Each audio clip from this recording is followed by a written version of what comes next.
வணக்க மக்களே. நாம இன்னைக்கு பார்க்க போகிற டாபிக்ஸ் என்னன்னா, டாக்கரை பற்றி தான் பார்க்க போகிறோம். நான் ஒரு சின்ன ஸ்டோரி சொல்லி அதில் எக்ஸ்பிளைன் பண்ண ட்ரை பண்ணுறேன். ஸோ ஒரு கிராமத்தில் வந்து பார்த்தீங்கன்னா, அப்புன்னு ஒரு டெவலப்பர்னு ஒருத்தர் இருந்தான். அவன் வந்து பார்த்தீங்கன்னா ஒரு சூப்பர் செஃப் மாதிரி ஒரு கோடிங் எல்லாம் பண்ணுறான். ஆனால் அவன்கிட்ட வந்து ஒரு ப்ராப்ளம் இருந்துச்சு. அவன் எங்கே போனாலுமே வந்து அவன் ப்ராஜெக்ட் வந்து வேலை செய்யாது. அவன் வீட்டில் வந்து அவன் ப்ராஜெக்ட் வந்து அவன் சாஃப்ட்வேர் வச்சு ரன் பண்ணான்னா அந்த ப்ராஜெக்ட் வந்து ரன் ஆகும். ஆனால் அவனோட ஃப்ரெண்ட்ஸோட லேப்டாப்லேயோ இல்லை ஒரு சர்வர்லேயோ வந்து அந்த ப்ராஜெக்டை அப்ளை பண்ணுறப்ப என்ன ஆகுதுன்னா கிராஷ் ஆகிடுது. ஸோ அதனால் வந்து அவன் ஒவ்வொரு டைமும் வந்துட்டு அந்த எரர்ஸை வந்து ஃபிக்ஸ் பண்ணி ரொம்ப சோர்ந்துட்டான். ஒரு நாள் வந்து அவனுக்கு டாக்கர்னு ஒரு மேஜிக் பாக்ஸ் கிடைச்சது. அந்த பாக்ஸ் வந்து என்ன சொல்லிச்சு தெரியுமா? நீ உன் ஆப்பையும் டிபெண்டன்சியும் செட்டிங்ஸையும் எல்லாத்தையும் எனக்குள்ளே வச்சிரு, நான் எங்கே போனாலும் அதே மாதிரி ரன் பண்ணி காட்டுறேன்னு சொல்லிச்சு.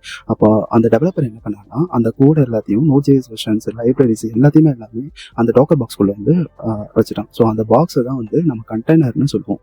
ஸோ இப்போ என்ன ஆச்சுன்னு பார்த்தீங்கன்னா, லேப்டாப்பில் ரன் பண்ணாலும் சரி, இல்லை ஃப்ரெண்ட்ஸோட சிஸ்டமில் ரன் பண்ணாலும் சரி, இல்லை க்ளவுடில் டெப்ளை பண்ணாலும் சரி, எங்கே போனாலுமே அந்த அப்ளிகேஷன் வந்து சேமாக தான் வந்து பெர்ஃபார்ம் ஆச்சு.